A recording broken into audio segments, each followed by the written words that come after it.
Let's start with the Green Top Guideline 76, which is about thyroid disorders in pregnancy. And this guideline was published in 2025. It's a new guideline, extensive guideline, and a very, very important topic.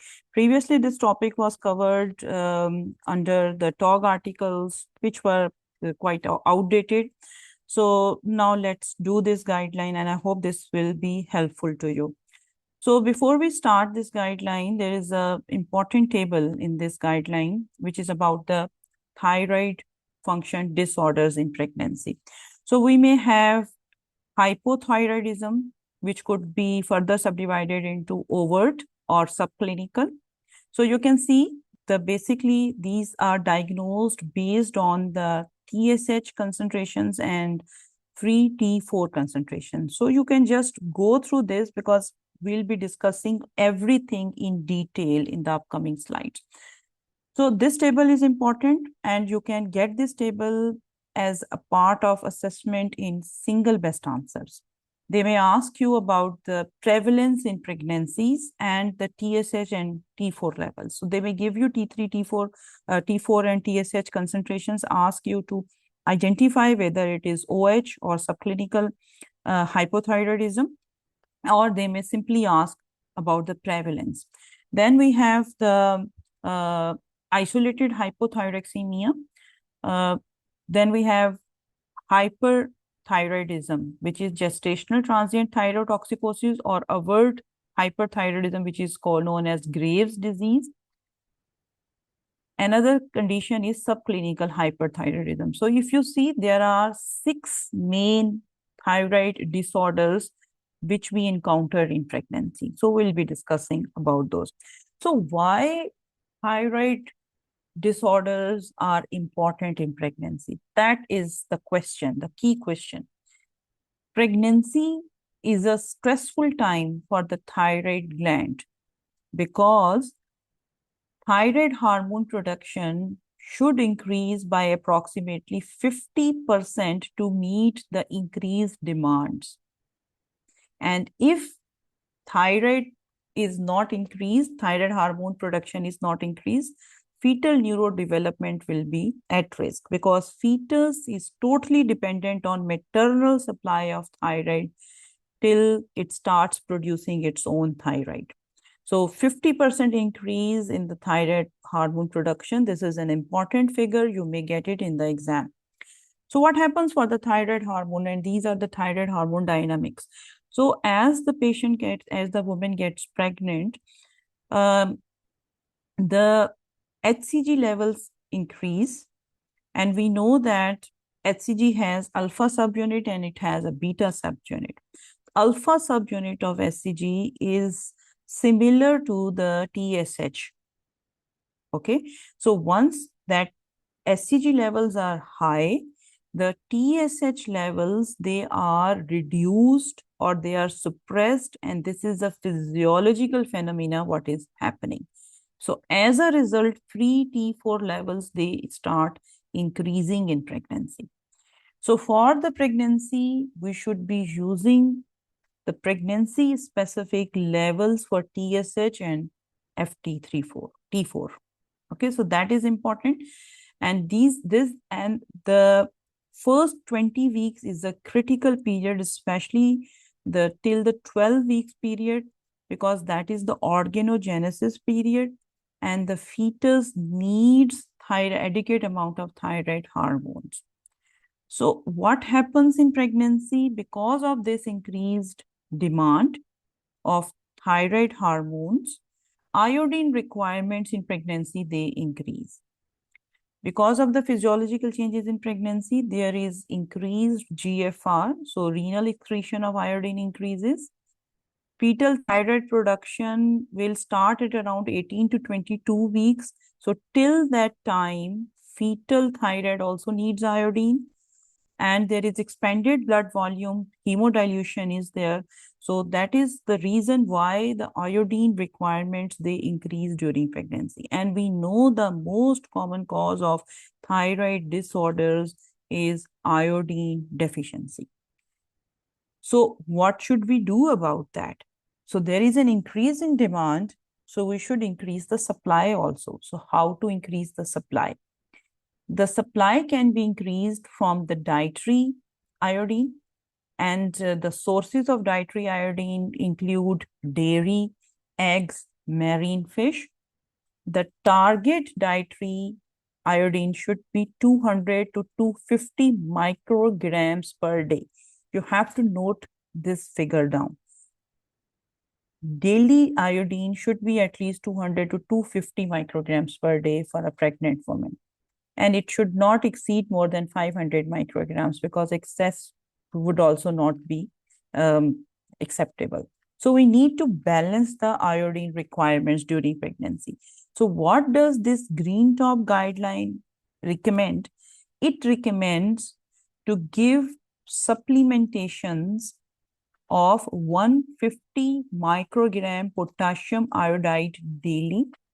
Ideally, these should be started 3 months before conception, especially in those women who are at increased risk of thyroid disorders. So supplementations are recommended. And this is a relatively new guideline, so you need to remember this recommendation.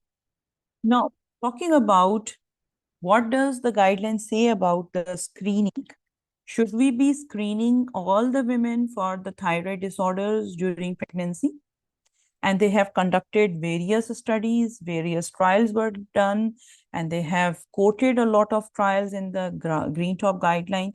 And after this, they have reached a consensus that universal screening is not recommended for all the pregnant women, because this is not cost effective, and treating the low risk women would not have any benefits for the child in the long term. So remember this. This is a grade A evidence in the guideline. What does the guideline recommend? The guideline says first identify the high risk population, and then you can do the targeted testing. Okay. So how do we identify the at-risk patient? So they have given a table. I'll show you the table in the next slide, but here are some of the important points which you can just take it from that table. Okay, these are the high-risk women and who should be screened. So take the history. If patient has history of some thyroid disorders previously, she has taken thyroid medications, there is previous history of surgery, there is history of postpartum thyroiditis, patient has goiter, or she has any prior history of head and neck irritation, she is at high risk. So you need to screen her. Autoimmune diseases. Patient has family history or personal history of autoimmune diseases such as type 1 diabetes, SLE, antiphospholipid syndrome, or family history of thyroid diseases. She is at an increased risk, so we'll offer her screening. And if she has previous history of miscarriage, preterm delivery, or infertility history, then also we'll offer them screening. So what do we do? If you have, like, a patient comes to you at the time of the booking visit and you identify these risk factors, so you will test TSH and T4 levels for her immediately at the time of booking. So you may have a question in the exam related to at-risk patients. There may be a scenario, a patient comes, so-and-so primary gravida or para 0+2 with previous history of hypothyroidism or hyperthyroidism or type 1 diabetes. So what would you be recommending? So there will always be some risk factors given in the exam. There will be key, or there will be what I would say buzzwords in the exam. And those buzzwords are there for you to identify what's happening, and they will help you reach the correct answer.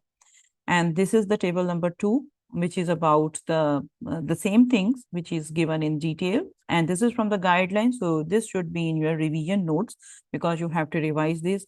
And these, if any of the exam scenario has this situation or this background of the women, you need to offer her screening.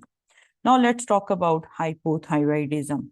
There are different 3 types of hypothyroidism which are discussed quite in detail in this guideline. So let's break it into small chunks, small pieces. The first one is overt hypothyroidism. So what happens in overt hypothyroidism? It is revealed, it is evident.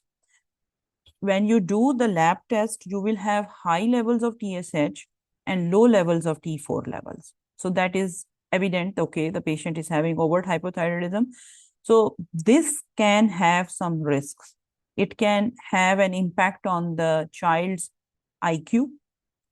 It can cause miscarriage and it can cause preeclampsia during that pregnancy. So that is why if a patient is diagnosed with overt hypothyroidism, we must treat her.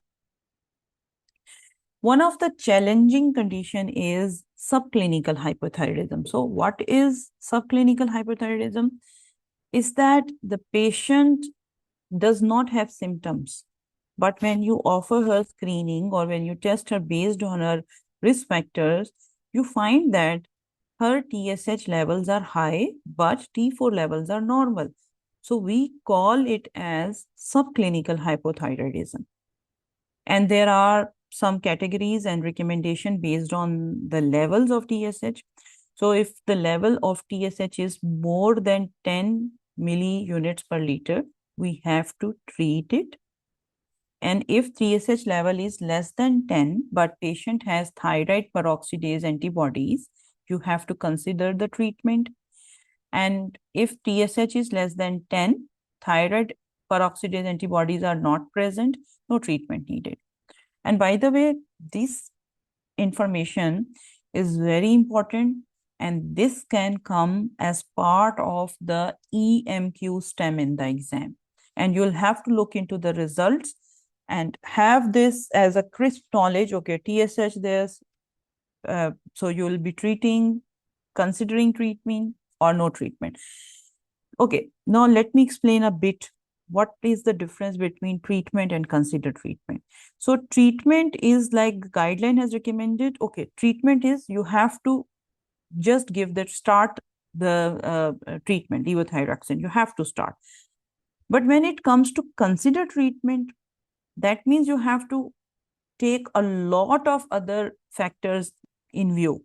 Maybe you have to take her previous obstetrical history, you have to keep in view her personal medical history, and based on that you'll be deciding whether you'll be starting treatment or not. And so here is the critical thinking applied. Here is the MRCOG level knowledge is applied, where you have to decide based on your own clinical judgment. Now, there is a third type of hypothyroidism, which is called isolated hypothyroxemia. So in this, what happens? There is normal TSH, but T4 levels are low. So what is recommended by the guideline? Do not treat it routinely, but all what you have to do is to recheck in 4 to 6 weeks. So all what I have given here is taken from this table, Appendix E of the Green Top Guideline. So you see this appendix is given in a bit of haphazard sort of a thing, but you need to learn these arrows and these further actions, because these kind of flow charts are the best resource for EMQs. Again, here it is simplified a bit, the same thing. Overt hypothyroidism, start levothyroxine. Subclinical hypothyroidism depends on TSH levels. If TSH is more than 10, you will strongly consider levothyroxine. If TSH level is up to 10 from upper limit. So what is the upper limit defined in the guideline for TSH in the this guideline is 4 milliunits per liter. Okay, so if it is 4, up to 4 acceptable. Ideal is less than 2.5 TSH during the pregnancy and before conception. Up to 4, okay. More than 4 is in the upper limit. Up to 4, it's okay, upper normal limit. Okay. So these two flow charts may be of help for you. Now, how to manage hypothyroidism? There is a very interesting rule mentioned in the guideline, which is called 25-30 rule. So you can just simply say, so when you have diagnosed a patient, when you come across a patient who has hypothyroidism, and she's already taking levothyroxine. Okay, so she's diagnosed case. Now she's pregnant. So what does the guideline say? The guideline says that you have to increase the dose immediately as soon as you get the positive pregnancy test. That should be approximately around 5 to 6 weeks of pregnancy. So 25 to 30% increase in the dose. So they have given two ways. They have said that either you double the dose on 2 days. Like, for example, patient is taking medicine on Monday, Tuesday, Wednesday, Thursday, Friday. She'll be taking the same dose. On Saturday and Sunday, you will make it double dose. If she's taking one tablet, make it 2 tablets. So that means the dose is doubled. So it is 25 to 30%. Another way of increasing the dose is look at how much she is taking. If she is taking less than 100 micrograms of levothyroxine, then you will increase 25 micrograms per day. So you will add 25 micrograms per day to her regime. Or if she is taking more than 100 micrograms per day, then you will add 50 micrograms to her daily regime. So they are both the approaches of increasing the levothyroxine dose are correct. And this is very interesting and very important fact which can come in the exam. 25 to 30% dose increment is needed. Now, there is a patient who is newly diagnosed during the pregnancy. So what to do? We have to start levothyroxine. So the levothyroxine dose will depend on whether it is overt or severe subclinical hypothyroidism. Then we will start with 1.6 microgram per kg per day. And if it is subclinical hypothyroidism, then we'll start with 1 to 1.2 microgram per kg per day. So you need to keep the goals in mind. The goal is to have TSH less than 2.5 in the preconception period as well as during the pregnancy. And you'll monitor TSH and T4 levels every 4 to 6 weeks until the patient is 20 weeks pregnant. So next slide is about the surveillance and monitoring. So we need to offer high surveillance till 20 weeks because fetal thyroid starts functioning at around 18 to 22 weeks time. So we have to have a high surveillance and check the TSH and T4. So we will repeat the thyroid functions at around 26 to 28 weeks and then repeat it at the time of delivery. Once the patient delivers, we have to revert to the pre-pregnancy dose immediately. Because as soon as the baby delivers, the thyroid requirements, they are reduced. So reverted to pre-pregnancy dose. And in the postpartum period, check the TSH after 6 weeks.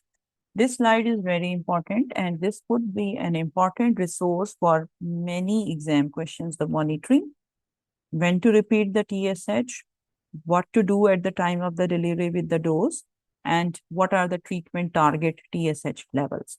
So this is about the hypothyroidism in a consolidated form, what the guideline recommends. And this slide, the next slide, this one slide is the complete summary of what all I have spoken about. Everything is given in this one slide. Diagnostic criteria, what's the prevalence, what are the maternal and fetal risks, which I have not dived into. You can go through this. What is the recommended treatment, monitoring frequency, treatment targets, and postpartum management. So you can revise either the previous slides or just one slide, and your hypothyroidism during pregnancy is covered. Now let's move to the hyperthyroidism during pregnancy. So in hyperthyroidism, there are two important conditions. One is gestational transient thyrotoxicosis, the other is Graves' disease. And it's a challenge to differentiate between the two. So they have given one table, which I'll show you in the next slide. But here, let's talk about some of the main differences, which I picked up from that table itself. So GTT is because of HCG stimulation, as I told you, because there are the alpha subunit of HCG is similar to TSH. The features are that it can cause hyperemesis, there would not be any goiter, and there would not be any signs. So that's the feature, and this would indicate that this is GTT. And thyroid peroxidase antibodies are not present in this condition. The management for GTT is just supportive. No need for anti-thyroid drugs. We don't need to start any medicines for this. Whereas in the Graves' disease, it's mainly because of autoimmunity. So we have thyroid peroxidase antibodies are present. Patient will have a history of autoimmune diseases. He will have goiter. She'll have ophthalmopathy. She'll have some other symptoms as well. So the patient who has Graves' disease requires anti-thyroid drug treatment. So you need to keep this slide in your mind and have a clear distinction between both the conditions. It's very important. The key differentiator of hyperthyroidism is TSH receptor antibodies. If it is present, it's goiter, it's Graves' disease. If it is not present, it's gestational transient thyrotoxicosis. So this is a table which is from the guideline, table 3, and a very important table, again, must revise before you take the exam. So important thing here is the patient with gestational transient thyrotoxicosis may have symptoms of hyperemesis gravidarum in up to 60% of the cases. 60% of the cases. If you remember the hyperemesis gravidarum guideline, it's mentioned over there also. 60% of the women, they have abnormal thyroid function tests, so they can have GTT as well. So we don't need to do any treatment. Control the hyperemesis. The thyroid levels will also be normal. They will be also okay. So in Graves' disease, 50% of the patients, they have personal or family history of thyroid diseases. 90% of the times they'll have diffuse goiter, and the levels in the Graves' disease, T3 and thyroid peroxidase antibodies, they both are increased, okay? Because in hyperthyroidism, TSH is suppressed, right? But the thyroid hormones like T3 levels are increased. So you can see this. So this will help you in the diagnosis and to differentiate. A very, very important table. So now let's talk about the anti-thyroid drugs. We need to balance the anti-thyroid drugs, and we need to use safe anti-thyroid drugs. And this is very important slide.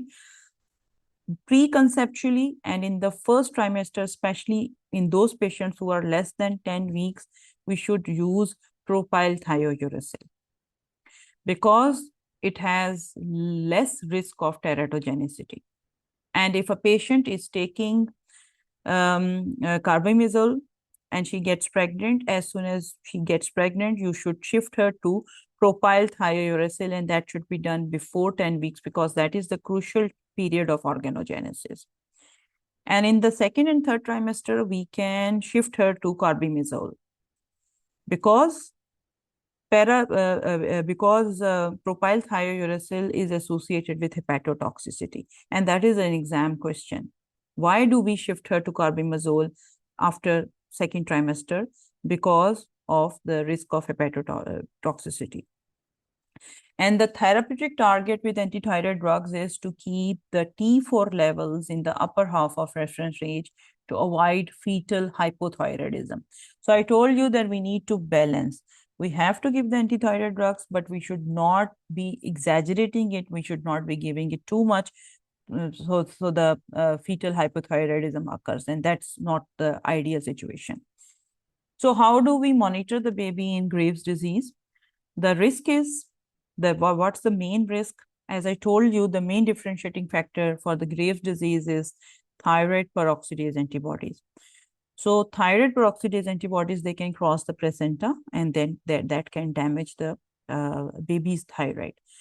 So we need to monitor these patients who have active Graves' disease or who have history of Graves' disease or who have high levels, high titers of antiperoxidase antibodies. So how do we monitor it? And this is important. We'll test the antibodies at the time of the booking. And if the levels are high, we will repeat the antibodies at around 20 weeks and 28 weeks. We should be doing the ultrasound surveillance also, and we'll start the monthly scans from 26 to 28 weeks. And we should be looking for the what will be looking for the baby? We look for the goiter, we look for the tachycardia, fetal tachycardia, and we look for the growth restriction. So that's how we follow the patient who has Graves' disease. Now, coming to the postpartum period. Postpartum is also important. After a patient delivers who is having hyperthyroidism, we need to think of the medication adjustment. As soon as the patient delivers, revert her back to the pre-pregnancy dose. Okay. And if the patient is diagnosed during pregnancy, you will stop the medications and then you will recheck it in 6 weeks' time. And what about the breastfeeding safety? It is safe to feed with levothyroxine in hypothyroid patients. Carbimazole can also be used. Up to 20 milligram is safe.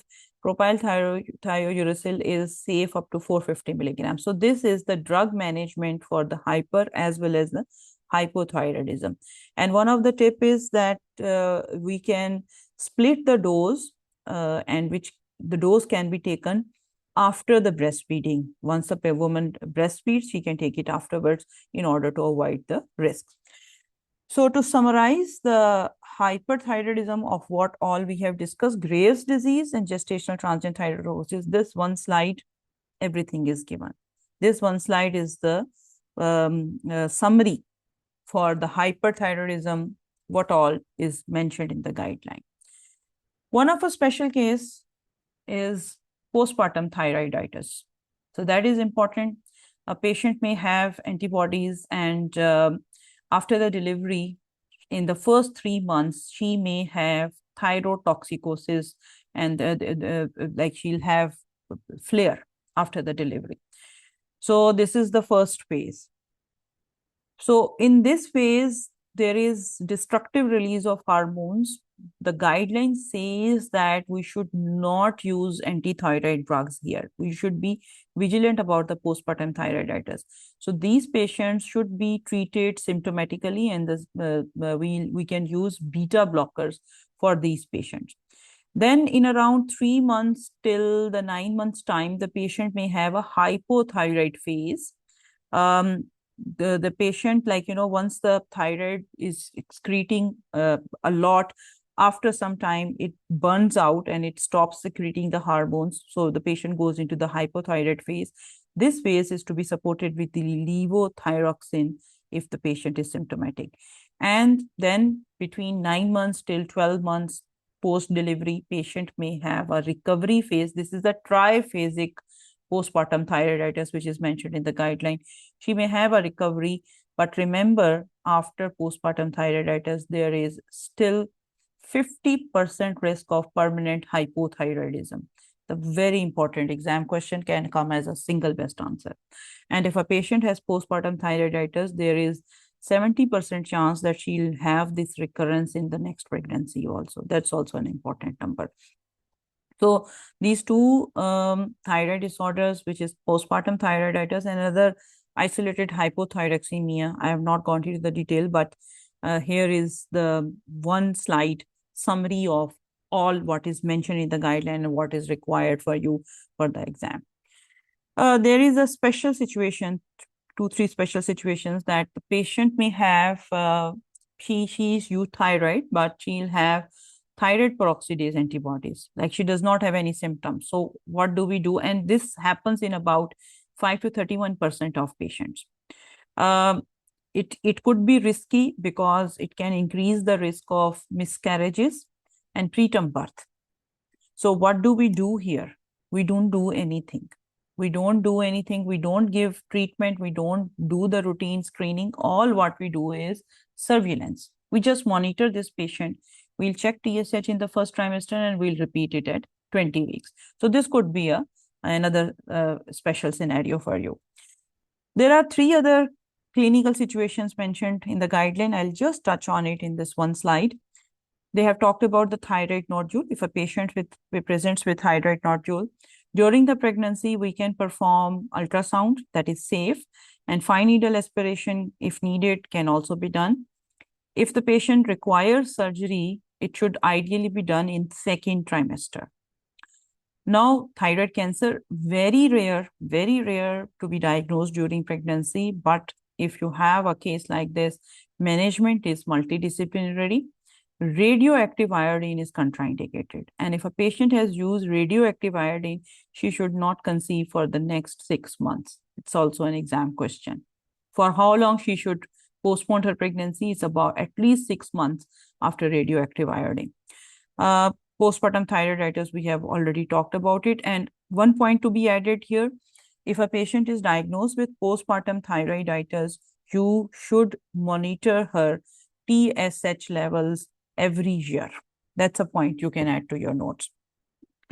Some of the multidisciplinary team or designated roles and responsibilities of healthcare professionals and care pathways is given. This is Appendix C from the guideline.